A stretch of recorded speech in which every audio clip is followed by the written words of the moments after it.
இருப்பேன் நான் விசுவாசிக்கிறேன். இந்த காலை நேரத்தில் மீண்டுமாய் இந்த வீடியோ மூலமாய் உங்களை சந்திக்க தேவன் கொடுத்த வாய்ப்புக்காக நன்றி. நம்ம ஒரு வசனத்தை தியானிக்கலாம். ஏசாயா எழுதின தீர்க்கதரிசன புத்தகம் 54வது அதிகாரம் 2வது வசனம்.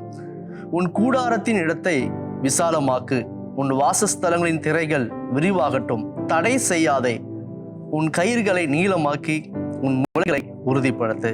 அதில் முக்கியமாக முதலாவது சொல்லப்பட்ட ஒரு காரியம், உன் கூடாரத்தின் இடத்தை விசாலமாக்கு. நம்முடைய தேவன் மிக பெரியவர். அவர் தரிசனத்தை தருகிறவர். அந்த தரிசனத்தை நிறைவேற்ற பலனையும் தருகிற தேவனாக இருக்கிறார். அநேக நேரங்களில் நம்முடைய பார்வைகள் சிந்தனைகள்லாம் ரொம்ப குறுகினதாக இருக்குது. ஆனால் ஆண்டவர் சொல்றாரு, உன் இடத்தை விசாலமாக்கு, உன்னுடைய சிந்தனைகளை விசாலமாக்கு, உன்னுடைய நினைவுகளை, உன்னுடைய பார்வையை விசாலமாக்கு என்று ஆண்டவர் நமக்கு கற்றுக் கொடுக்கிறார். இதை நாம் சரியாக புரிந்து கொள்ள வேண்டும். நம்முடைய பார்வைகள் தூர பார்வையாக, அதாவது விசாலம் நிறைந்த தரிசனம் நிறைந்த பார்வையாக இருக்க வேண்டும். நம்முடைய சிந்தனைகளும் குறுகிய எண்ணத்தோடு இல்லாமல் மிகப்பெரிய தரிசனத்தோடு செயல்படுவதற்கு தேவனிடத்தில் உதவியை நாம் கேட்க வேண்டும். அமெரிக்க ஐக்கிய தேசத்திலே இருக்கக்கூடிய டிஸ்னி வேர்ல்டு என்ற ஒரு இடத்தை பற்றி நீங்கள் கேள்விப்பட்டு இருப்பீர்கள். ஆனால் அந்த இடம் கிட்டத்தட்ட 84 ஏக்கர் பரப்பளவு உடையதாக இருக்கிறது. கேட்கறதுக்கே மிகவும் ஆச்சரியமாக இருக்கிறது. ஆனால் அந்த இடத்தை உருவாக்கினதான வால்ட் டிஸ்னி என்பவர் ஆரம்ப காலத்திலே மிகவும் கஷ்டப்பட்டார். சின்ன சின்ன காரியங்களை, சின்ன சின்ன நிகழ்ச்சிகளை நடத்தினார். அந்த நிகழ்ச்சியில தன்னோடு வேலை பார்த்த நபர்களை கூப்பிட்டு அடிக்கடி அவர்களோடு பேசி, நாம் அதை செய்ய வேண்டும், இதை செய்ய வேண்டும் என்று சொல்லி பெரிய பெரிய திட்டங்களை அவர்களுக்கு முன்பதாக வைப்பார்.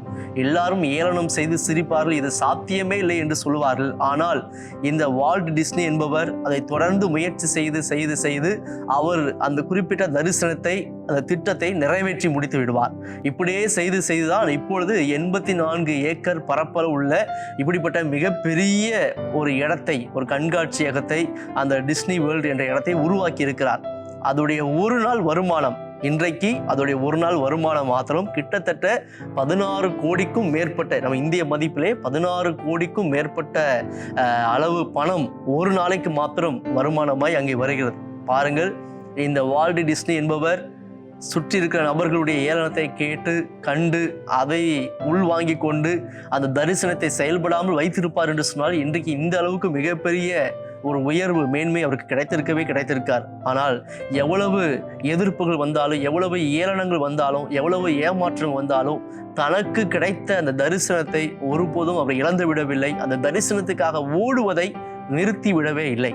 இதே போல இந்த காலை நேரத்திலே ஆண்டவர் உங்களை குறித்து வைத்திருக்க தரிசனம் மிகவும் பெரியது. உங்கள் நினைவுகளை காட்டிலும் அவருடைய நினைவுகள் மிகவும் பெரியது. நீங்கள் வைத்திருக்க திட்டத்தை காட்டிலும் அவர் உங்களுக்காக வைத்திருக்க திட்டங்கள், தரிசனங்கள் மிகவும் பெரியது. எனவே தேவ சமூகத்திலே காத்திருந்து, ஆண்டவரை என்னை குறித்து நீர் என்ன தரிசனம் வைத்திருக்கிறீர் என்பதை கேட்டு, அது ஒருவேளை நம்ம சிந்தனைக்கு அப்பாற்பட்டதா இருந்தாலும் அதை நம்பாம விட்டுறக்கூடாது. 100க்கு 100% அதை நம்பி அதற்காக முயற்சி செய்யும் போது நிச்சயமாய் கர்த்தர் நம்மை கொண்டு வைத்திருக்க அந்த தரிசனத்தை நிறைவேற்றி முடிக்க அவர் வல்லமையுள்ளவராக இருக்கிறார். ஆனால் அதே நேரத்தில் நாம் செய்யக்கூடிய ஒவ்வொரு காரியத்தையும் ரொம்ப குறுகிய பார்வையோடு செய்யாம, விசாலமான பார்வையோடு, திறந்த மனப்பான்மையோடு, விசாலமான மனப்பான்மையோடு தொடர்ந்து உற்சாகமாய் அதை செய்வோம், உற்சாகமாக கொடுப்போம், உற்சாகமாக செயல்படுவோம். நிச்சயமாய் கர்த்தர் நம்மை குறித்து வைத்திருக்க தரிசனத்தை நிறைவேற்றுவார். வேதத்தில் பார்க்கும்போது ஆபிரகாம் என்ற மனுஷனும் 75 வயதான பின்பும் அவனுக்கு குழந்தை இல்லை. தேவனிடத்தில் கேட்டு பார்க்கிறான். ஆனால் ஆண்டவர் அவனுக்கு கூப்பிட்டு சொல்றாரு, உன்னுடைய சந்ததியை கடற்கரையின் மணலத்தனையாக, அதே போல வானத்திற்கு நட்சத்திரங்களை போல எண்ணக்கூடாததாக நான் மாற்றுவேன்னு சொல்கிறார். அதை கேட்கும்போது அவனுக்கு மிகுந்த சிரிப்பு தான் வந்தது. அவனுக்குள்ள அநேக கேள்விகள் இருந்தது. ஆனாலும் ஆண்டவர் மறுபடியும் அந்த உதாரணத்தை சொல்லி சொல்லி அவன்கிட்ட அந்த தரிசனத்தை உறுதிப்படுத்தினார். அவனும் அதை விசுவாசித்தான். எனவே கர்த்தர் அவனுக்கு சொன்ன வாக்குத்தத்தத்தை ஈசாக்கின் மூலமாய் நிறைவேற்றினார். 100 வயதிலே பிள்ளை பெறுவதற்கு எந்த விதமான தகுதியும் இல்லாத சூழ்நிலை, எந்த விதமான சாத்தியமும் இல்லாத அந்த சூழ்நிலை அவனுக்கு அந்த ஈசாக்கை கொடுத்தார். அவன் மூலமாய் சந்ததியை திரளாய் பெருக பண்ணினார். எனவே உங்கள் வாழ்க்கையிலையும் தேவன் கொடுத்த வாக்குத்தத்தங்களை நிறைவேற்ற அவர் இன்றைக்கும் உண்மை உள்ளவராக இருக்கிறார், சத்தியம் உள்ளவராக இருக்கிறார். எனவே நீங்கள் எதை குறித்தும் சந்தேகப்படாதீர்கள். தேவனுடைய தரிசனத்தை பெற்றுக்கொள்ளுங்கள். மிகுந்த பெரிய பார்வையோடு எல்லா காரியத்தையும் பாருங்கள், தொடர்ந்து செயல்படுங்கள். தேவன் தரிசனத்தை நிறைவேற்ற பலன் தருவார். கண்களை மூடி ஜெபம் பண்ணுவோம். நல்ல தகப்பனே, நீர் எங்களை குறித்து வைத்திருக்க மிகப்பெரிய திட்டங்களுக்காக, தரிசனங்களுக்காக உமக்கு நன்றி செலுத்துகிறோம். நாங்கள் எந்த சூழ்நிலையிலும் உம்முடைய தரிசனத்தை சந்தேகப்படாமல், அதே நேரத்தில் குறுகிய பார்வையோடு அவை எதையும் பார்க்காமல் செயல்படாமல், எங்களுக்கு கொடுத்திருக்க மிகப்பெரிய தரிசனத்தை நாங்கள் பார்க்கவும் அதை செயல்படுத்தவும் எங்களுக்கு வேண்டிய கிருபைகளை நீர் ஒவ்வொருவருக்கும் தர வேண்டும்படியாக ஜெபிக்கிறோம். ஒவ்வொருவரும் அவருடைய கூடாரத்தின் இடத்தை விசாலமாக்க, தன்னுடைய பார்வையும் செயல்பாடுகளையும் விசாலமாக்க உதவி செய்வீராக. தேவனுடைய கரம் உடைய பிள்ளைகளோடு இருக்கட்டும். வழிநடத்துங்க, உயர்த்துங்க. இயேசுவின் நாமத்தில் ஜெபிக்கிறோம் நல்ல பிதாவே. ஆமென். ஆமென். Thank you. God bless you.